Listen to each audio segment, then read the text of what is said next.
So welcome to tonight's session of the Game Changers. And also we've got an industry icon in the building. Say hello to Mary Rose Chambers, a dynamo of positivity and your go-to expert on blending happiness and mindfulness seamlessly into your daily grind. Whether she's igniting positive vibes in the corporate arena as a specialized happiness and mindfulness coach, or juggling her roles as a full-time office manager and mum of three, Mary Rose nails it. With core values like authenticity and work ethic, she's a role model we all need for living a life that's both fulfilled and impactful. Now, when the workday wraps up, Mary Rose isn't done spreading compassion. She opens her heart and home to animals in desperate need of love, serving as both a foster and forever mum. And that's one of the reasons that we're not actually in her home today. She's at the office, because otherwise there's all sorts of wonderful creatures who pop up and say hi, and we're going to keep them where they are at home. But trust me, her kindness isn't just for us two-legged beings. It's a universal language she speaks fluently. And living by the mantra behind every cloud is a silver lining, Mary Rose is the embodiment of resilience and optimism. So if you're kind of game for navigating the beautiful mess that is life, whilst filling it with purpose and joy, you're in the right place today.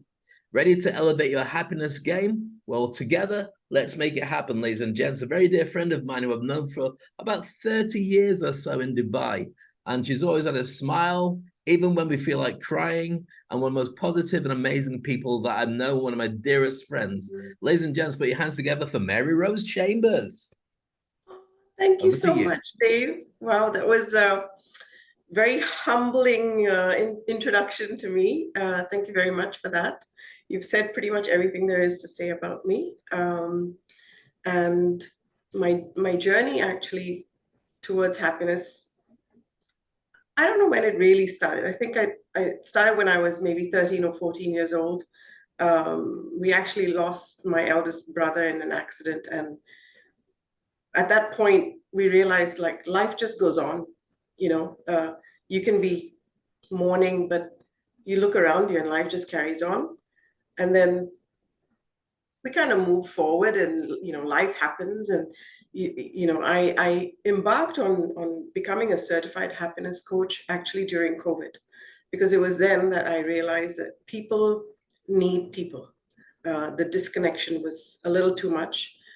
People were starting to lose their sense of, belonging, their sense of humanity. And one of the most interesting topics that I learned about was becoming zero. It wasn't called becoming zero. It had a more technical term, but I like to call it becoming zero because it's got a lot of impact when you think about it. So without further ado, I shall start. So, in this modern world, we say the value of nothing. So what is the value of zero? It's basically nothing.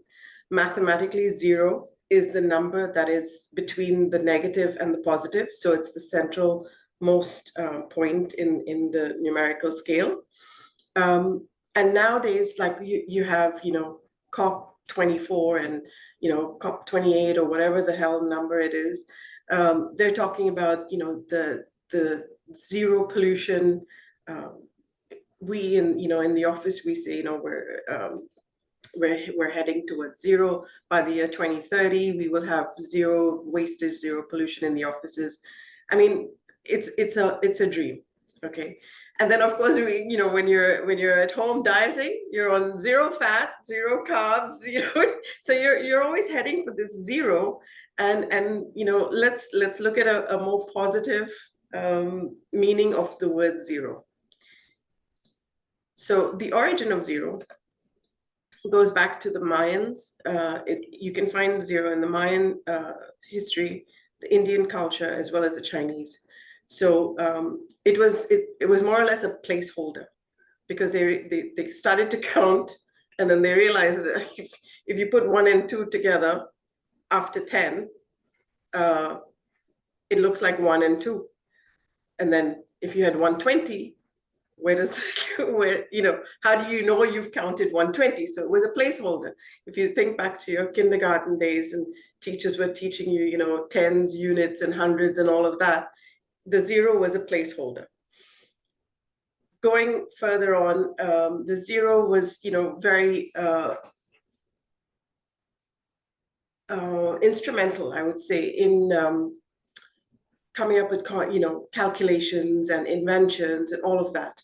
And it's also inspired countless breakthroughs in design, philosophy, and thinking about a fresh perspective on different aspects of growth. And if you think of computer language, it's all ones and zeros. So if you're not a zero, you're a one. I don't know how many of you remember this, but there was a movie, an animation in 2014, Hercules. And in that, the key song was where Hercules went from being a nothing, a nobody, to being a hero. And it was obviously, there was a story behind it. But if you look at the lyrics, I've put some of the lyrics up here. So when he became a hero, he was suddenly person of the week, a pro. He could stop a show. He was a no one, now he's a honcho. And, it goes on and on to say how he went from a nobody, a zero, to becoming a hero. And then, the lyrics go on, oh, he got all the girls, he got royalties, he got fees, he got, he was a conquering hero and all the rest of it.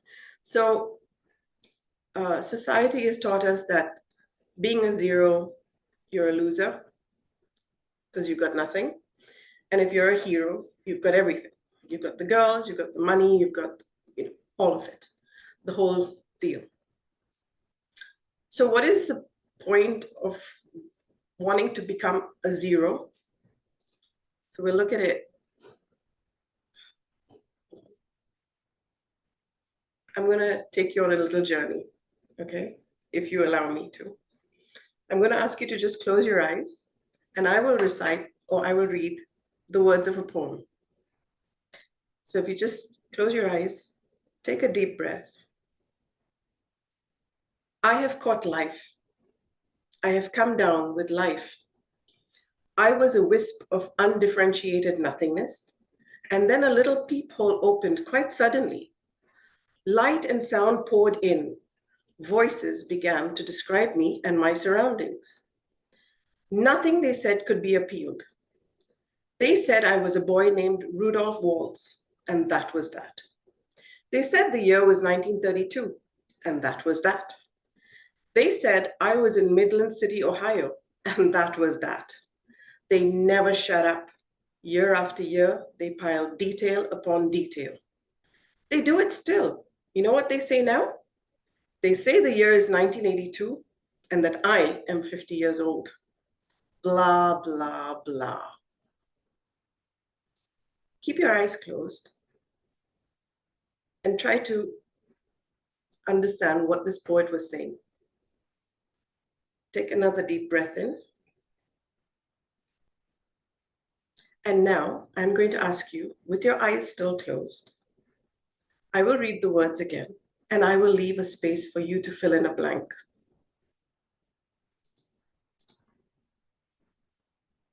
I have caught life. I have come down with life. I was a wisp of undifferentiated nothingness, and then a little peephole opened quite suddenly. Light and sound poured in. Voices began to describe me and my surroundings. Nothing, they said, could be appealed. They said I was a blank, named blank. And that was that. They said the year was blank. And that was that. They said I was in city name. And that was that. They never shut up. Year after year, they piled detail upon detail. They do it still. You know what they say now?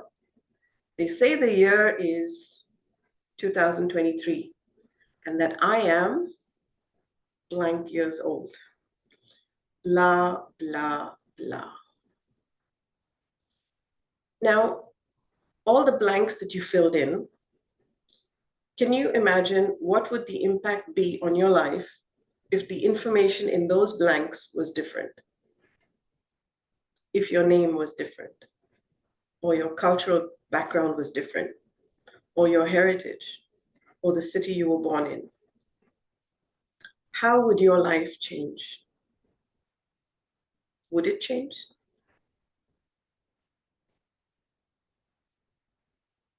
Sit with that thought for just a moment.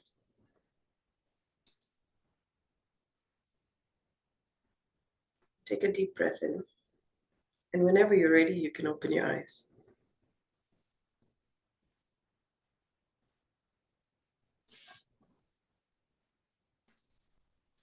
So that was just a small poem, a short poem, but it impacted me so much that I really wanted to create something around that poem.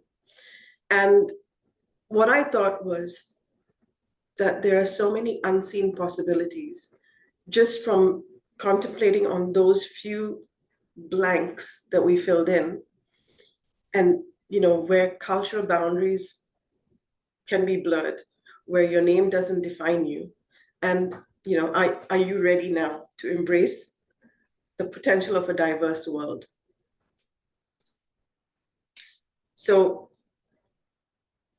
by recognizing the true value of zero, we can transcend societal norms and expectations. So when you have, for example, when I was growing up, my dad asked me, "What do you want to be?" And I said, "I want to be a plumber and an electrician." He said, "Girls don't do that." And then I said, "Okay, can I be a gymnast?" And he said, "No, girls don't do that." Can I just be a pilot then? No, girls don't do that. So, society had determined what I could and couldn't do when I was growing up.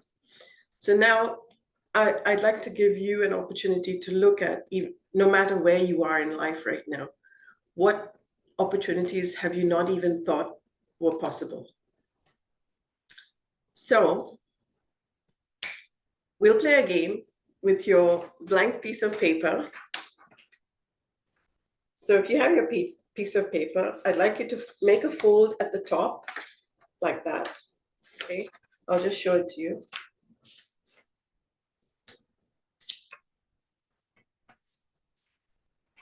And one at the bottom, and I'll show it to you. So it should look like this when you fold the two, the top and the bottom. So you fold it, and it should look like two doors.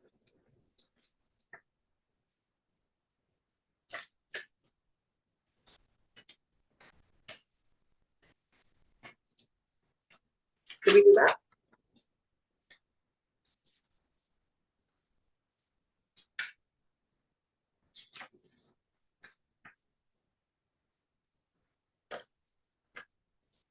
Are we good?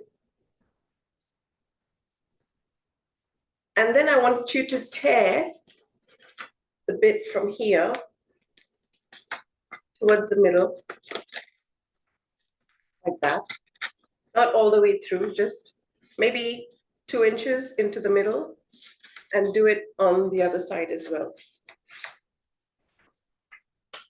Mary Rose, do you want to go full screen on this so we can see what it is you're doing better? Then go back to your PowerPoint after. Yeah.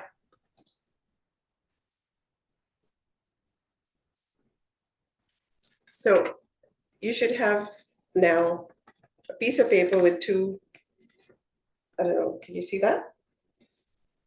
Like that. And then do the same on the other side as well.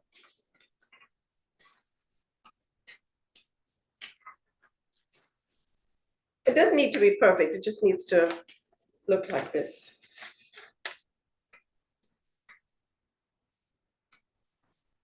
Are we good? Okay. And then you're going to fold the middle towards each other, like that.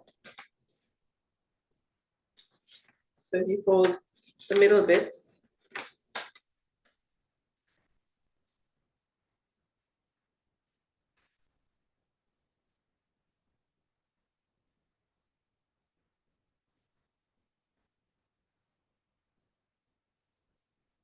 yep. So you should now have what looks like the letter I.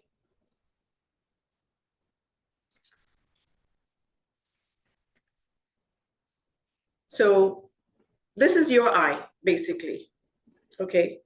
Now I'm going to ask you on the top part here to write 5 sentences beginning with I am.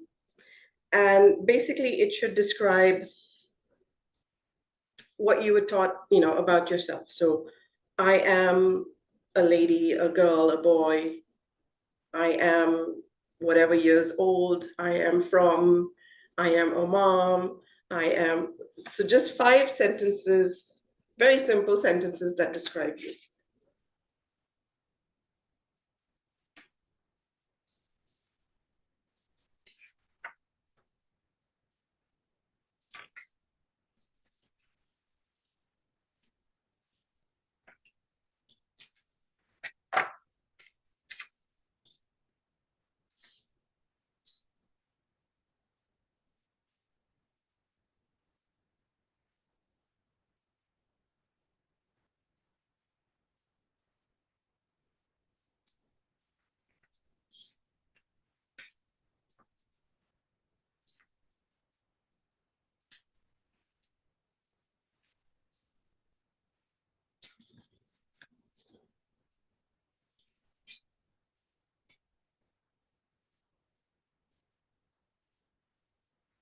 Are we good?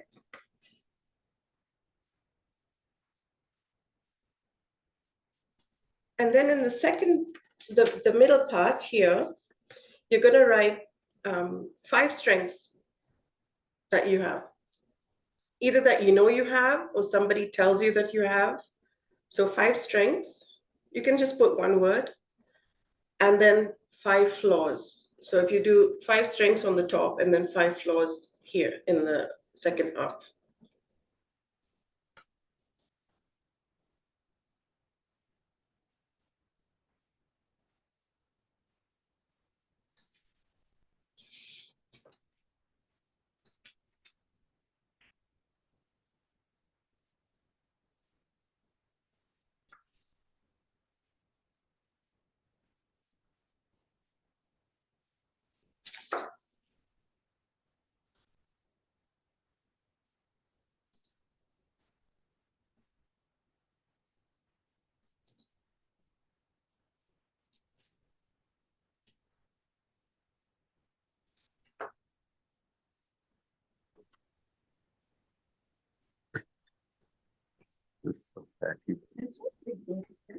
Huh?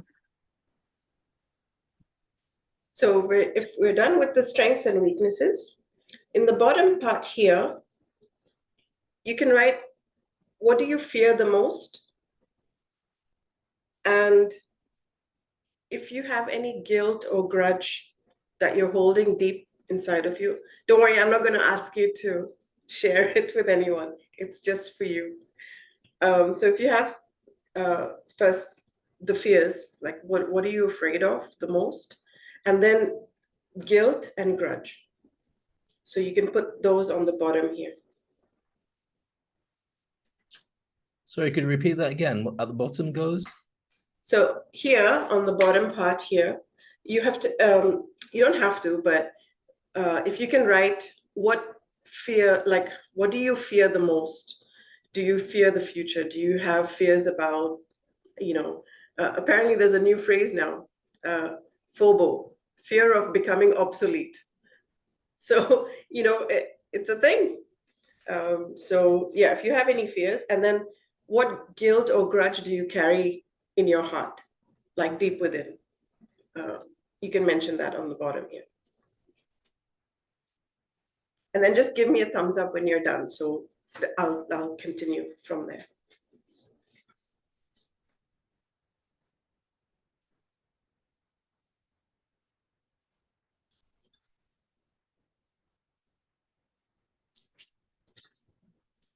When you talk about guilt and grudge, you can even think back to like, how long have you been carrying it? It could be something from when you were a child, or it could be, you don't even remember why you're upset with someone. You might not even know why you were, but you just carry that grudge or that guilt. So just mention if you want a name or a reason, if you have one.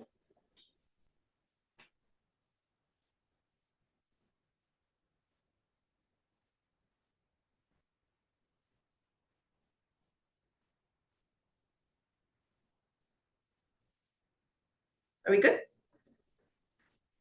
Cool.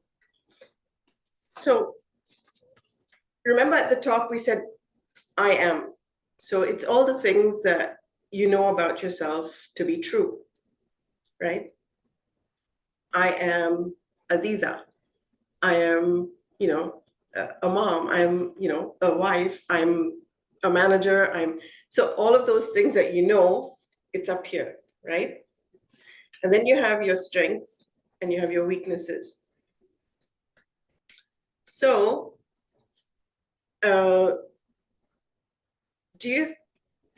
if we could unmute and if someone's willing to share, if they think they have a unique weakness.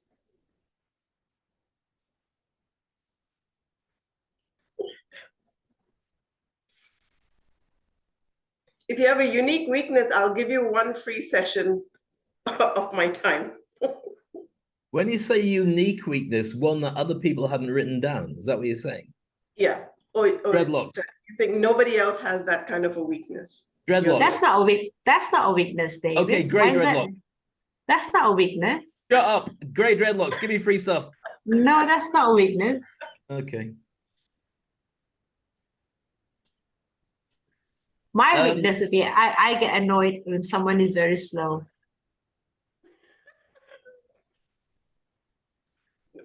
I'm not saying anything. Just say it, you know it. Kept that subtle. Well, she wants to say if it's unique. I feel that's unique. Anybody else? Yeah, I'm impatient. So, yeah. Okay. So if everyone's done, now imagine you're going for an interview. And instead of, how you normally go for an interview, you'd say, hi, my name's Dave. I'm, applying for this job, blah, blah, blah. And they say, tell me about yourself. And you say, I've worked for this company and that, and my strengths are this. Now imagine you walk into the interview and you say, hi, I'm Dave. I'm impatient. I lose my temper very often. And I don't always get things right. I mean, could you imagine introducing yourself to your future employer saying those things? Is that a hypothetical question, or is that to me personally? No, not particularly to you, but I just took your name because you were there. So it's just a question. Like, when you write your weaknesses, it's usually what you think of yourself or what somebody has told you you are. So either someone says, oh, you've got no patience. Oh, you're so annoying because you just jump in without knowing the facts. So it's all stuff that either you've heard consistently or it's stuff that you tell yourself because for whatever reason you believe it to be true, correct? So would you ever introduce yourself to a future employer saying those things about you? Most likely not. Yeah. But it's labels that we put on ourselves and we carry it with us. And then we often, when we get stuck with, I don't know why this keeps happening. It's because we're repeating these words constantly in the back of our minds. So all of the things you wrote, I didn't prompt you. You wrote whatever you felt was your strength or your weakness, but it's stuff that it's in the back of your mind. Correct? Very true. So when you look at all of the stuff that's written on your piece of paper, on your eye, are they facts or can some of it be disputed? Some are facts. Some are facts. And most of them you can overcome because you can just make them smaller. So you don't let them affect and hijack who you really are. And you can just diminish it. I mean, I can't change my weaknesses. I'm short, but I don't ever feel small. Yeah. So, but is it a weakness? Because sometimes height can be a disadvantage as well. If I want to play basketball, it's a bit of a weakness. But if you need to creep into small places, then it's a strength. If I was stealing biscuits from a barrel, I'd be the king of biscuits. So it really depends on how you look at it. It's all about perspective, right? Yep. So the point of this whole exercise, honestly, is to look at all the labels that we happily stick on ourselves, and we hang on to them. We just hold on to these labels. Like I was told when I was a kid that I couldn't draw a straight line with a ruler by my art teacher. So I never, ever went into art. But I've done some sketches, and sometimes I amaze myself at how nice they look. I think, why didn't I ever go into art? It's because she told me I was a lousy artist, and I believed her. So some of the stuff that you've written as strengths, do you think your family believe those are your strengths?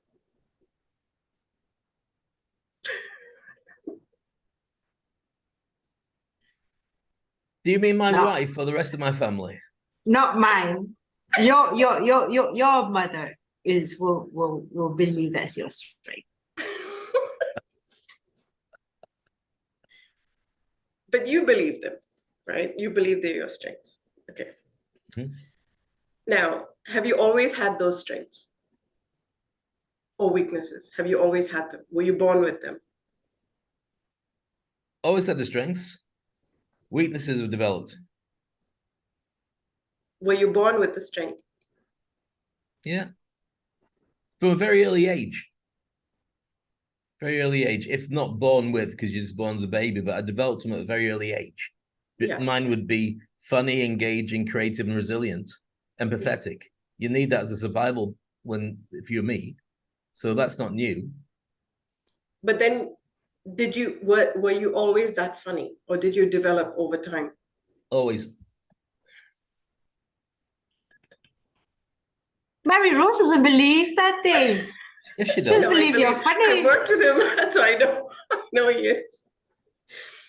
Now, when you look at your strengths and your weaknesses, especially the weaknesses, are you comfortable being all those things?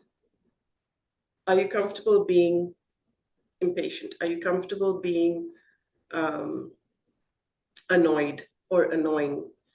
Or are you, whatever the words are that you've used, are they something that you're proud of? Like I said, would you introduce yourself as, hi, I'm Mary, I'm really impatient and I don't tolerate BS, basically? I mean, I would never say that to my boss. I think you reframe them, because I'm constantly reframing my weaknesses so they become strengths. So I'm in the process of dealing with it. So when you say about being short, I don't feel small, can't stop my height, but I can make sure that I dominate when I walk in, regardless of height. And all the rest of them I would put as weaknesses. I change, like being old. I'm 55 years old, but at the same time, at no point would anyone say, oh, he's really old and staid. I'm like a little kid in the class. Yeah. So I surprised my office the other day. I told them about TikTok. They had no clue what TikTok was. Right. And I'm the oldest in the office. So, it's just what I've done I've done this exercise many times. And every time I've written different points, different adjectives to describe myself. And I've got a collection of these actually. And every now and then what I do is I take them out and I focus on one weakness and I say, really, when are you going to change that? And then I start to, either read up about something or try to make a small change in my life that, would turn that weakness into a strength. Or I could turn it into, something that I can use to my advantage. I mean, being impatient is not a bad thing. When you've got to chase people for bookings, or you've got to chase people for money, or you've got whatever it is, being impatient then pays off because you have to. If you don't, nobody's going to do it for you. So now I will ask you again, with your permission, to let me just help you to get rid of some of these labels. You could look at your eye for a few seconds, and then I'll say, okay, stop. And now just close your eyes. Take a deep breath in.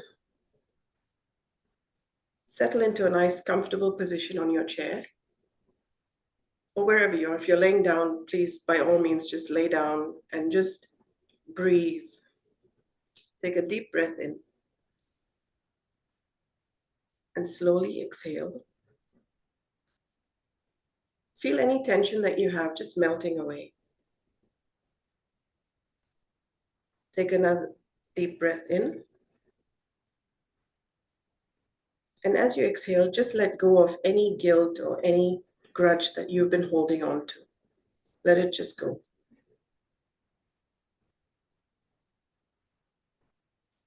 This time, take a deep breath in and be aware of your entire body. Is that breath feeding your entire body with oxygen? And as you exhale, feel your muscles relax. And in this state of relaxed mental focus, I want you to recharge your battery. So imagine you're an iPhone or a Samsung or whatever phone, okay? And you look at your phone and you realize, oh my God, the battery's on like 2%. Why do you think that is? You've got hundreds of apps that are open, right?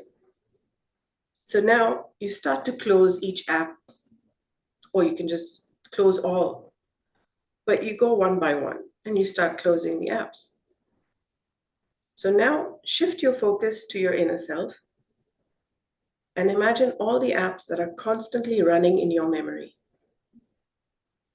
You have apps like your name, your gender, your age, your qualifications, your relationship status, your parents, your spouse, your profession, all of it. It's just all these apps going nonstop in your head. Now, with each inhalation, I want you to say this in your mind, or repeat this after me in your mind. I have a name, but I'm not my name. And exhale. And close that app. And say to yourself, I close that app. Now inhale again. I have a gender, but I am not that. And exhale again and close that app. Now I have an age, but I am not my age. I close this app. Take another deep breath in. I have a religion, but I am not my religion. I close this app. I have a profession. I am not my profession. I close this app. I have a relationship, but I am not the relationship. I close this app. I have a role to play in this life, but I am not that role. I close this app. Take a deep breath in. And as you breathe gently, think of all the words you have put on your eye. And one by one, close those apps. You are not those things. You are not those weaknesses.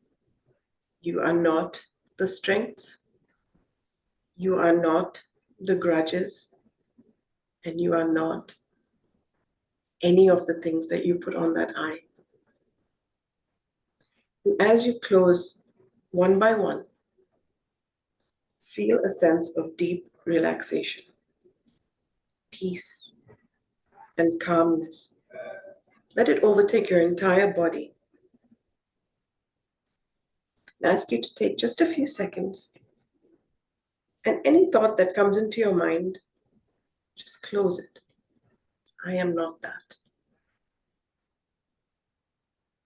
Is there an app of conflict that comes up? Close that app. You are not the conflict. Did some fear or worry or insecurity come up? Close those apps. You are not those things. Did a thought about tomorrow come up? You can close that app. You are not tomorrow. You are now. And as these thoughts keep coming up, any unresolved emotions, any unresolved issues, just close those apps. Any app coming into your mind right now, close it. And keep saying in your mind, I close this app. I am not that.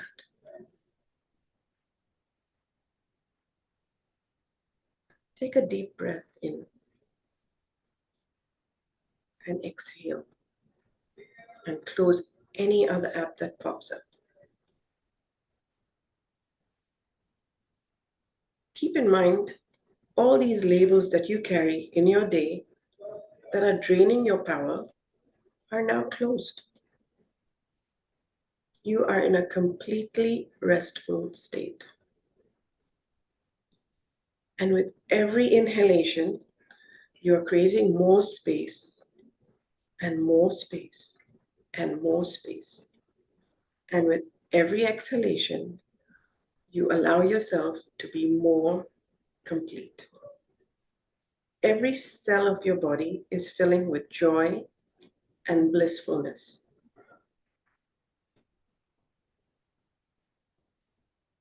Take a deep breath in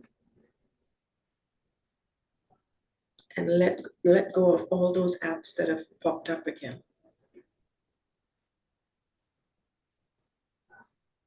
Take another deep breath in and exhale. And when you're ready, you can open your eyes.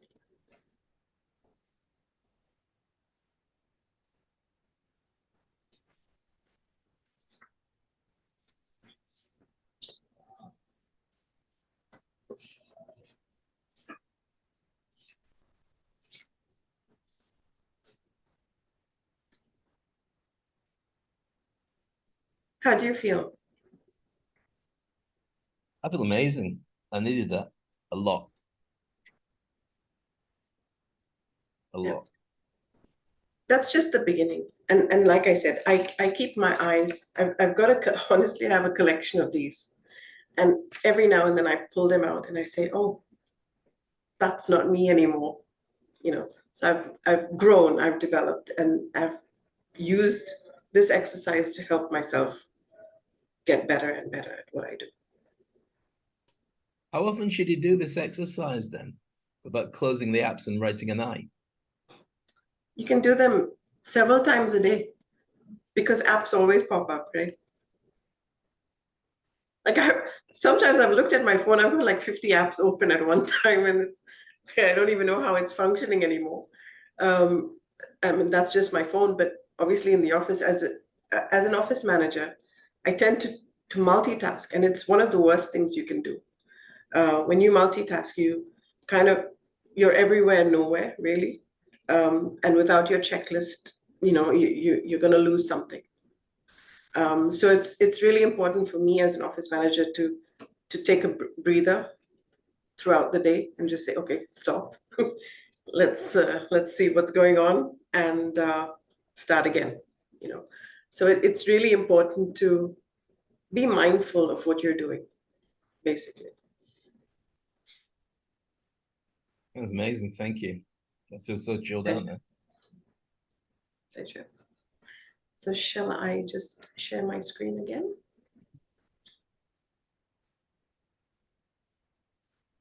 Where's the screen?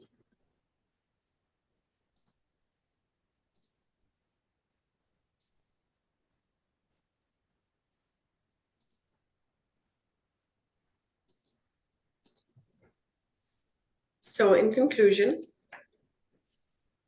to embrace the power of zero, is basically embracing the idea that zero can help you to break limiting beliefs.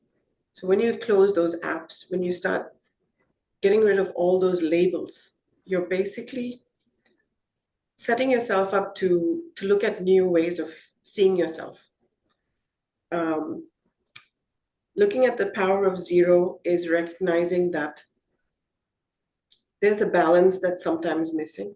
It's not sometimes, most times it's missing. We spend a lot of time focusing on hitting our targets, being at the right place at the right time, making sure the kids are dressed and that. But have you spent time with your child actually knowing why they needed to get dressed a certain way today? Sometimes we don't. So embracing the power of being zero is not about being a nobody. It's actually being able to empty yourself so that you can fill it with things that actually matter. And bringing yourself down to zero when you throw away your title. I was in a situation once, and I don't want to go into too many details, but I was in a situation once where I was at a very high position, and then all of a sudden I found myself literally with nothing. I had no job, no car, no house, even my kids had to leave, and I was literally down to nothing. And at that point, I didn't see it as, what else is going to happen now? I just started to ask, how does it get better than this? Because if you ask, what else is going to go wrong, trust me, something else is going to go wrong. So when you reach that ground zero where you're like literally left with nothing, I saw it as a positive, because without all of those things, without all of those responsibilities, the job, the house, the car, the kids, all of it was gone.